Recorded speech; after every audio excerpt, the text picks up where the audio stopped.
If you're looking for a city builder without the constant pressure to check ledgers and optimize production, this may just be the relaxing game for you. There's no famine, plague, revolts, or natural disasters to worry about. Just cute little polygon villagers living their best lives up in the sky. My name is Gracian, and welcome to my review of Polyskies, a relaxing city builder game that takes place on floating islands just above the clouds. Like and subscribe for more reviews and Let's Plays. Polyskies is a simple colony sim / city builder. You plop down buildings, get a few types of resources going, and mostly just have fun watching the little villagers do their thing. The game has great ambience and no real fail state, and can be played at almost any pace you choose.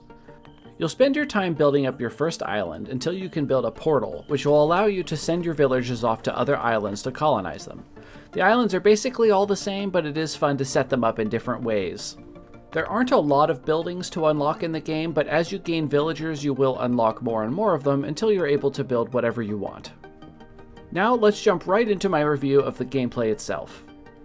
The little workers you have a skill development section on their little information bar, although I'm not sure 100% what this actually does, if anything. There is a ledger of all of your villagers, and it shows their status and what job they have, as well as how happy they are.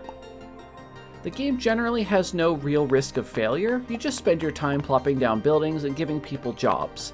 You can look at the cute little graphics and just enjoy the ambience of the game.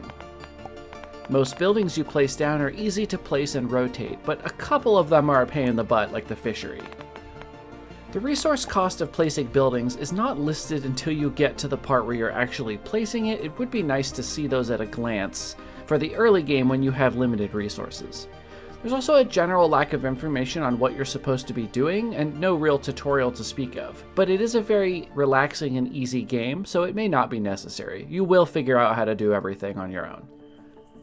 The method by which you expand to other islands, which is a big draw for the game personally, is not really well explained.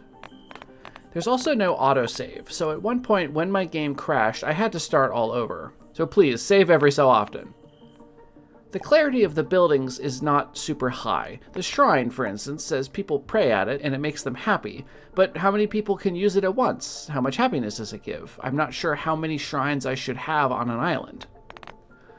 And my biggest complaint about the game is there are no animals. This is a relaxing game, but there's no birds flying between islands, there's no deer running through the trees, there's no farm animals bleating about, and there's no cats jumping about the storage barn.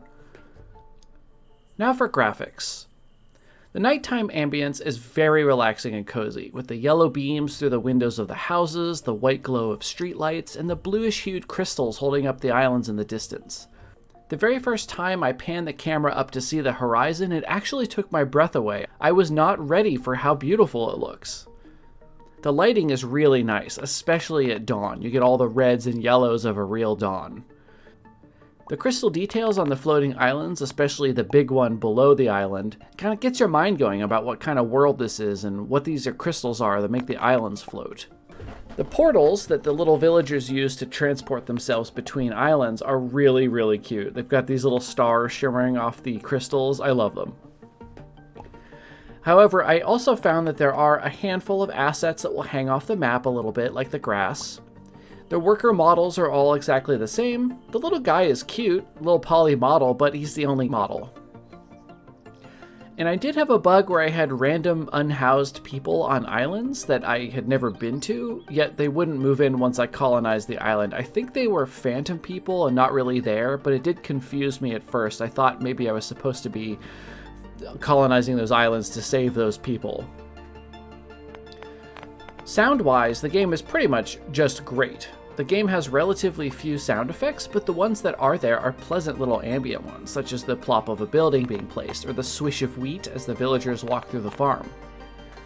The music is relaxing and soft, but also comes and goes. I did have stretches of silence. The nighttime ambience is wonderful. The crickets remind me of an actual summer night. It sounds great. And story-wise, the game says that it has something to do with the people escaping the dangers of the planet by going up above the clouds, but there's not really any of that in the game. The story isn't spooky or scary in any way. There isn't actually any story to the game. The workers have little names and backstories which add some non-gameplay flavor, but other than that, there's no campaign or any sort of story that you have to do. In conclusion, Poly Skies is exactly as advertised, a relaxing and simple city builder with very little to worry about. You can take everything at your own pace and just focus on setting up cute little islands for people. My biggest concern is that this game is not in early access and doesn't feel 100% feature complete. I would love to see some animals and I would love to see some more decoration buildings. But besides that, the game is wonderful for being exactly what it advertised. It's only $7.99 USD as of the time of recording, and you can find it on Steam. Thank you so much for watching my review. Check out Poly Skies on Steam, and I will see you in my next video.